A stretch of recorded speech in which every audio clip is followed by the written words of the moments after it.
हे नाशिक मंत्रभूमी यंत्रभूमी आहे, पण त्याही पेक्षा ती कृषी भूमी आहे हे आपल्याला विसरता कामा नये। या नाशिकच्या शेतकऱ्यांनी अनेक प्रयोग करून जे आहे, डाळिंब असतील, द्राक्ष असतील, भाजीपाला असेल, कांदा असेल, आज सुद्धा मुंबईचा अर्धा भाजीपाला या नाशिक जिल्ह्यातून जातो हे लक्षात ठेवा। कांदा जो आहे हा सगळ्यात जो आहे आमच्या इकडे वांद्याचा प्रश्न निर्माण झाला। आमचं म्हणणं एवढंच आहे, फडणवीस साहेब तुमच्याकडे धान आहे त्याच्यासाठी हमी भाव आहे आणि हमी भाव दिल्यानंतर आपण 2 हेक्टर साठी 40,000 रुपये शेतकऱ्याला देतो त्याच्या खात्यावर।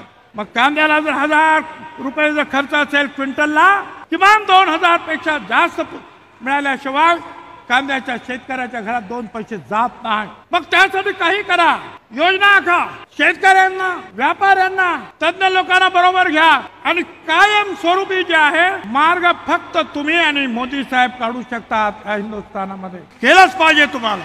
मग पाहिजे कांद्यावर प्रक्रिया करणारे कारखाने आणा, होईल खर्च तुमचा, पण तो शेतकऱ्यांसाठी होणार आहे। त्या शेतकरी गोरगरिबांना आपल्याला वाचवावं लागेल। कांदा हे उत्पादन गरीब शेतकऱ्याचं आहे, त्यासाठी पाहिजे तर सरकारने आपल्या खिशातून पैसे खर्च करावे, परंतु शेतकऱ्यांचे पैसे हे त्यांना पूर्णपणे मिळाले पाहिजे हे आपण लक्षात ठेवलं पाहिजे।